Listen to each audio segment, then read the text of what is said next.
안녕하세요. 안녕하십니까? 안녕하실래요? 안동대학교에서 공부하고 있는 전성건입니다. 잠깐 제 소개를 드리면 저는 다산 정약용의 예치사상으로 박사학위를 했어요. 다산 아시죠?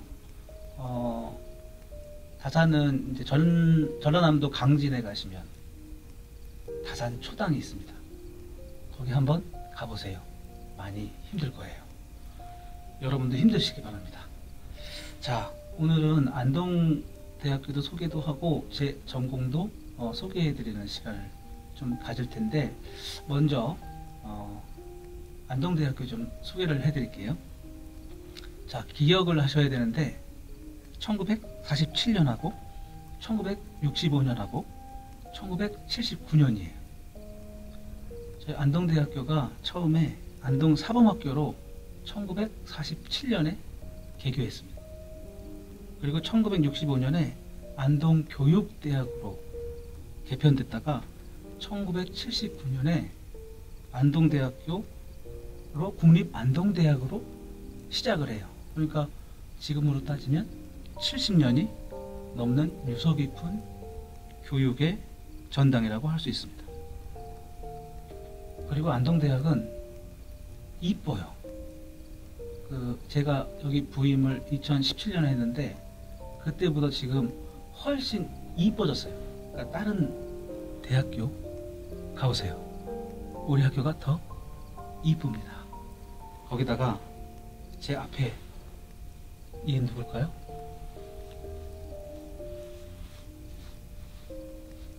안우가 있습니다. 안우 따라해보세요. 안우. 자, 얘는 아리입니다. 아리 합쳐서 안우아리죠. 이게 우리 학교 상징하는 새예요. 새. 나 완전히 새 됐어. 자, 새 중에서 제일 높은 수준의 새가 뭘까요? 학입니다. 학. 이 안우하고 아리는 학을 형상화했거든요. 근데 재밌는 게 있습니다. 안동에는 학가산이라는 산이 있어요. 학가산. 학이 올라갔다 해서 학가산이에요. 안우하고 아리도 지금 열심히 산을 오르고 있을 겁니다. 여러분도 같이 학가산에 올라가 보세요. 많이 힘들 거예요. 많이 힘드시죠? 저도 힘든 일이 있으면 어떤 일을 합니다. 여러분들도 쉬거나 핸드폰을 보거나 넷플릭스를 볼 수도 있는데, 저는 많이 힘들면 고전을 봅니다. 고전. 대학 논어, 중용 맹자 이런 책들을 펴서 그냥 읽습니다. 그리고 읽으면서 낙서를 합니다. 낙서. 자, 제가 가지고 있는 펜이 있는데 한번 써볼까요? 낙서. 들리나요?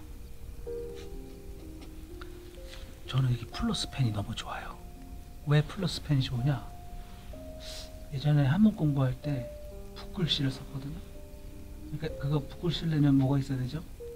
먹이 있어야 됩니다. 먹. 그런데 이 먹이 요즘에 제가 고민을 해보니까 잉크로 대체된 것 같아요. 잉크. 그래서 붓을 쓰는 느낌은 안 들지만 그래도 글씨를 쓸 때 조금 먹의 기분이 날까? 그래서 쓰는 게 이 플러스 펜이에요. 모나미 플러스 펜. 그래서 이 모나미 플러스 펜을 주머니에 항상 많이 갖고 다닙니다. 여러분들도 힘들 때 스트레스를 조금 해소하기 위한 하나의 자기만의 루트를 만드는 게 좋을 것 같습니다. 또 좋은 게 뭐냐면, 글씨를 쓰니까 무슨 맛이 있다? 손맛이 있어요. 손맛. 이 손맛을 통해서 여러분들을 기억을 해야 되고, 키보드를 열심히 쳐보세요. 좋아. 그런데 키보드보다 요 플러스 펜, 볼펜으로 쓰는 게 훨씬 머리에 많이 남아요. 손가락이 뇌를 자극하기 때문입니다. 여러분들 글씨를, 낙서를 많이 쓰세요. 본격적인 얘기를 하기 위해서 좀 쉬는 시간도 필요합니다.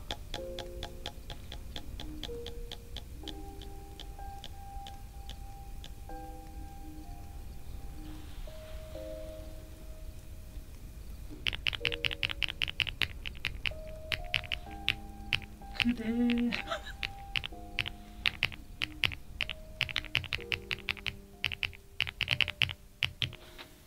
자, 제 전공 얘기를 조금 해드릴게요. 저는 다산 정여경 선생을 공부를 했는데 다산 선생을 공부한 이유가 있어요. 그 이유가 뭐냐면 뭘까요? 안 가르쳐드려요. 일단 다산 선생은 천주학의 영향을 받았어요. 그러니까 전통 학문을 하면서도 서양 학문을 배운 건데 그 학문이 다산 선생의 학문 속에 들어가요. 그러니까 요즘 말로 하면 동서 비교 철학이 가능한 거죠. 그래서 관심을 가지고 공부하게 됐습니다. 그런데 이 양반이 책을 몇 권 썼는 줄 아세요? 평생? 뭐 이런 사람이 다 있어. 500권을 넘게 썼어요.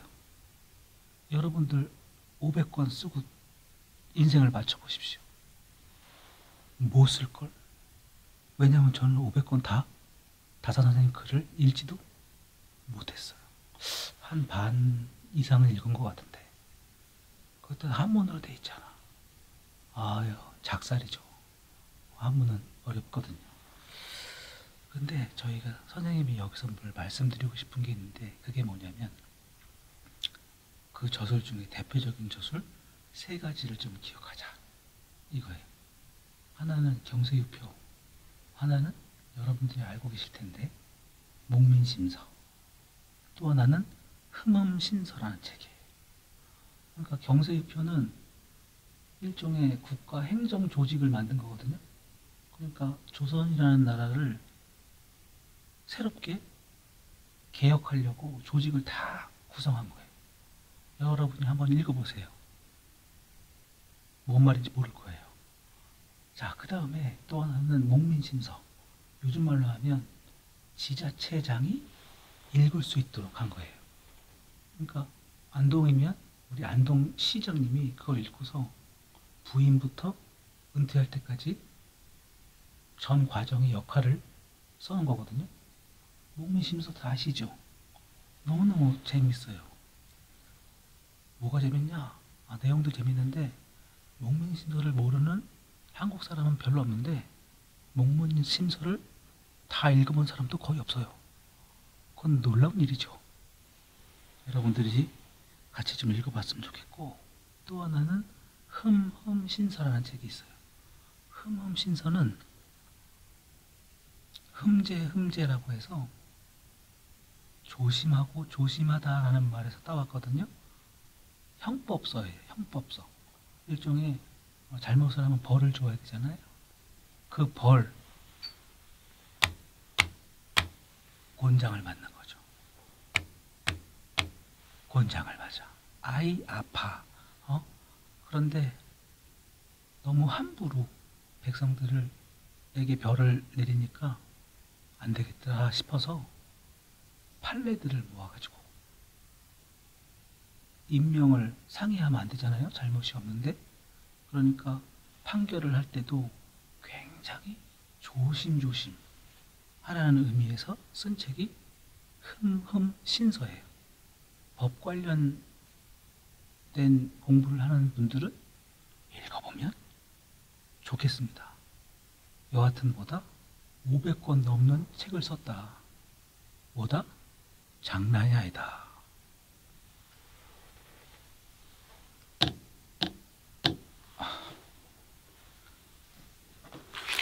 제가 또 그런 말씀을 드렸잖아요. 뭐 하자? 아이 좋아. 책을 읽자. 여러분, 그 4년 동안 전공 공부하는 것보다 4년 동안 한 500권 책 읽는 게 인생에 있어서 도움이 돼요. 교수님들한테 혼나겠네? 근데 어떻게 해요? 그게 사실인 걸. 그래서 여러분들도 그 책을 많이 읽었으면 좋겠다 라는 말씀을 드립니다. 이렇게 몇 분 얘기하다 보니까 뭐다? 배고프다. 그래서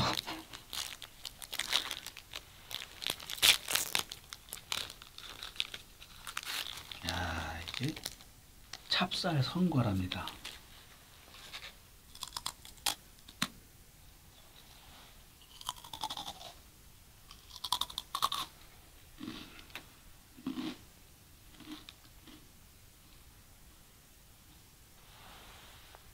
과자에는 뭐다? 커피다.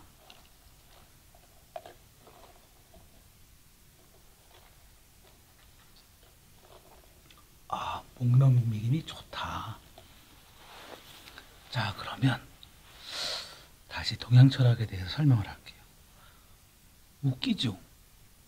뭐가요? 동양 철학이요. 왜요? 철학이면 철학이지. 왜 동양 철학일까요? 철학은 보편을 얘기하여. 그러면 동양 철학, 서양 철학, 뭐 불란서 철학, 독일 철학, 일본 철학 웃기잖아요. 이유가 있다. 서양 사람들은 동양에는 철학이 없다고 생각한다. 웃긴 거죠. 똑같은 삶인데 철학이 없다고 생각하는 거예요. 더 웃긴 걸 말씀드릴까요? 나중에는 서양 사람들이 동양 철학을 얘기해요. 몰라? 얘네들 뭐지? 아, 이제 얘기할 단계쯤 지났다는 건가? 뭐 이런 생각을 하는 거죠. 그래서 저는 사실은 의미가 별로 없어요. 그냥 철학하면 되거든요. 그런데 아랍 철학이나 아프리카 철학이나 소외되어 있는 거잖아요. 그러니까 세계 질서에서 소외되어 있는 우리들이 조금 더 적극적으로 그들과 얘기하려면 로컬이 강조될 수밖에 없다. 로컬이 강조되면 또 로컬을 통해서 글로벌이 될 수 있다. 아마 그들도 우리한테 배우는 게 있을 거예요. 요즘 말로 하면 우리 K-팝, K-컬처 아시죠? 세계를 선도하고 있죠. 서양 사람들은 뭐라고 그러냐면 이제 K-팝 아니다.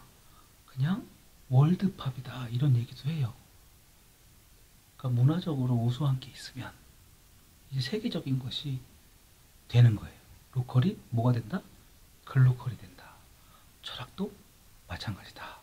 이런 말씀을 드리고 싶습니다. 자, 그러면 진짜 중요한 거. 철학은 뭐다? 제가 철학 공부한다고 하면 사람들이 이런 얘기를 해요. 아이, 어려운 거 하시네요. 웃기다. 지들이 더 어려운 거 하면서. 철학은 상식입니다. 상식. 공정과 정의, 상식과 일상을 책임지는 거예요. 그런데 철학이 다른 데랑 약간 다른 게 있어. 그게 뭐냐면 퀘스천이에요. 퀘스천. 뭐다? 질문이다.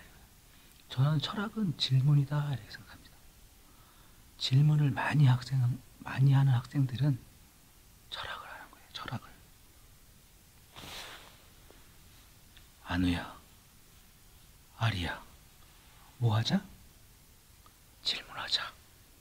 수업 시간에 질문을 안 하면 문제가 많아요. 교수님들도 문제가 많고 학생들도 많고 질문을 하면 선생님들이 공부를 안 할 수가 없어. 근데 학생들이 질문을 안 하면 교수님이 공부를 안 해. 아마 다들 경험해 봤을 텐데. 그러니까 학생과 선생이 함께 성장하려면 뭐 하자? 질문하고 답변하자. 이 말씀을 드리고 싶어요. 철학은 질문이다. 종이 좋아.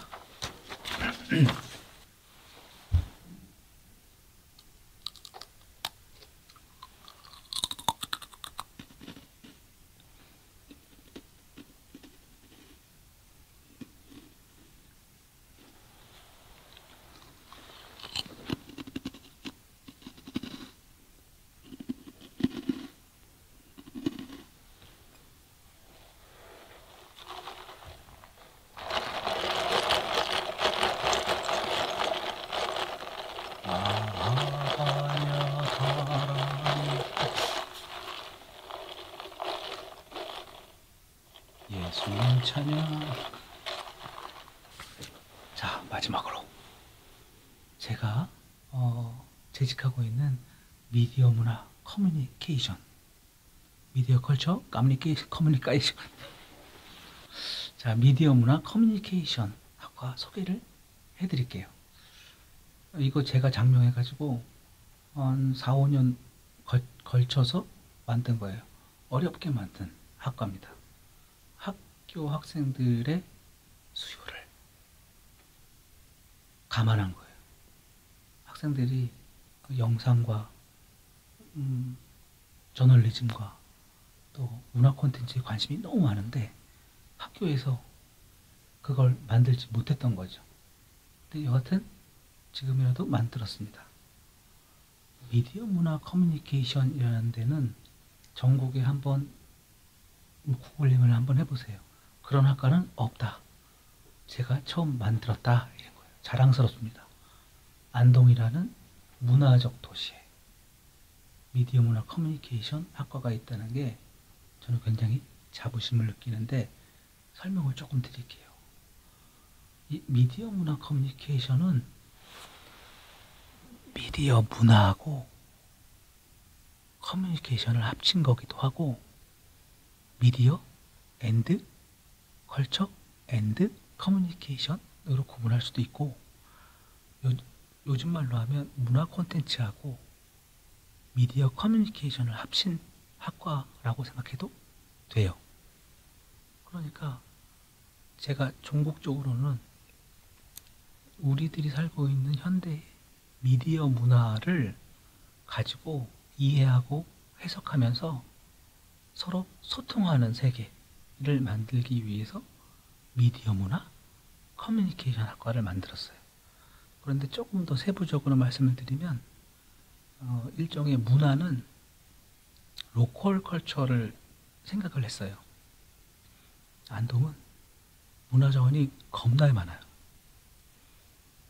그냥 많은 게 아니라 겁나게 많아. 봉정사가 있습니다. 도산 서원이 있습니다. 병산 서원이 있습니다. 그 밖에도 유무형의 문화 자원이 전국에서 제일 많아요. 그래서 이 로컬 문화를 어디다 실은다? SNS 같은 미디어에다가 실어서 여기 이 지역에 없는 사람들과 같이 커뮤니케이션 하고 싶은 생각이 있습니다. 그래서 우리 학과는 로컬 컬처가 굉장히 중요해요. 그래서 우리 학과에 오는 친구들은 우리 안동의 경북을 확대하면 경북이죠. 경북의 문화자원, 전통 문화자원에 대한 이해를 가지고 그거를 미디어에 실어서 세계화할 수 있는 인재들을 양성하는 곳이에요. 여러분 아마 관심이 많으실 건데 내년부터 본격적으로 우리 학과가 진행이 되거든요. 여러분들이 오시면 여러분들하고 같이 호흡을 하고 선생님들이 해줄 수 있는 지원을 아낌없이 해드리겠다고 교수님들과 함께 작정을 했습니다. intentional, 의도적인 거죠. 여러분들한테 많은 관심을 갖기를 제가 부탁을 드립니다. 그리고 지금까지 경청해 주셔서 감사합니다. 경청이란 말이죠. 귀를 기울여 듣는다는 뜻이에요. ASMR 너무 싫어. 여기까지 하겠습니다.